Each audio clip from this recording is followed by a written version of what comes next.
Olá pessoal, sejam todos bem-vindos, meu nome é William Lara.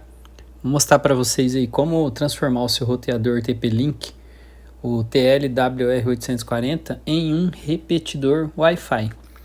Sem enrolação, bora para o vídeo. Pessoal, o primeiro passo que vocês vão fazer, vocês vão conectar na Wi-Fi gerada pelo roteador.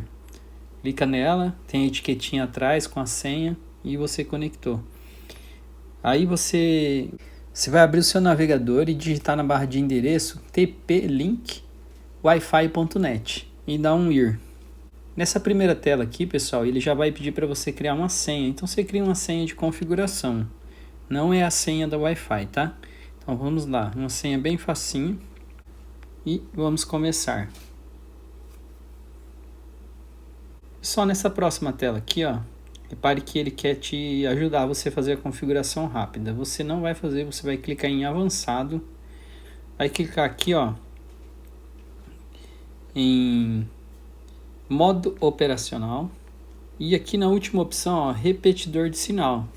E dá um salvar.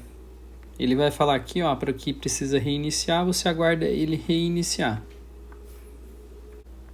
Pessoal, após ele reiniciar, você conecta na Wi-Fi TP-Link e abre o seu navegador. E, de novo, TP-Link wifi.net e dá um IR. Nessa telinha, basta você digitar a senha que você criou de configuração. Login.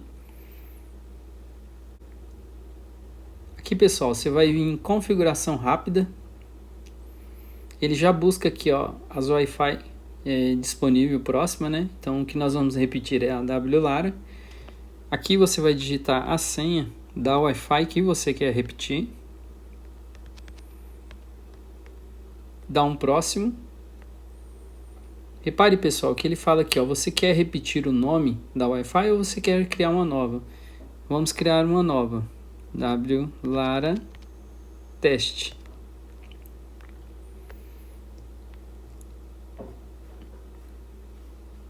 Ele lembra também que a senha vai ser a mesma, tá? Que você está repetindo.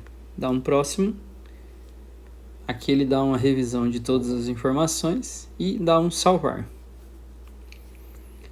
Novamente seu repetidor vai reiniciar. Você aguarda ele reiniciar e conecta na nova Wi-Fi. No nosso caso aqui é WLARA teste.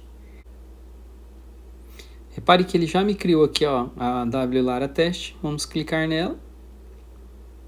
Você digita a senha e aguarda ele conectar.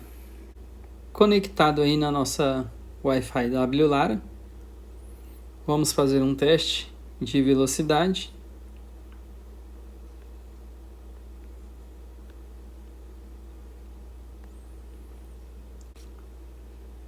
Tá aí nossa internet funcionando perfeitamente. Espero que eu tenha ajudado vocês aí e até o próximo vídeo.